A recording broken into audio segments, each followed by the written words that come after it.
সকালবেলা ঘুম থেকে উঠে হঠাৎ করে গ্যালারিতে ঘোরাঘুরি করতে গিয়ে দেখতে পেলাম, হাই ভগবান, 1 মাস আগে ভাইফোঁটা চলে গেছে, এখনো ভাইফোঁটার ভিডিওটা পোস্ট করিনি।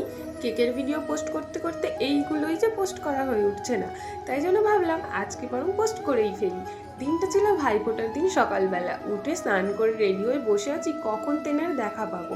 এই যে তারপর নড়ে নড়ে তিনি এলো এবং আমি ভাইফোঁটা দিলাম আর বললাম, তাড়াতাড়ি আমার গিফটটা দে দেখি এবার।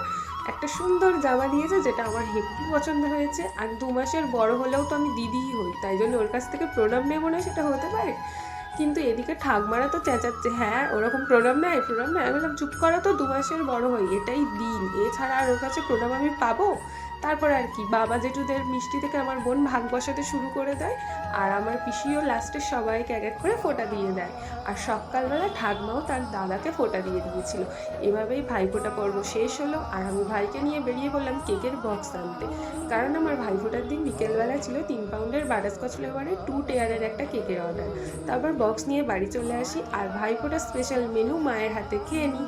মা পোলাও করে আর পিসি এখানে মাংসটা বানিয়েছিল। আর এই যে এই কেকটা কিন্তু আমি ডেকোরেশনের ভিডিও পোস্ট করে রেখেছি। আর সন্ধ্যাবেলা তৃষার সাথে চা খেয়ে দিনটা শেষ করলাম।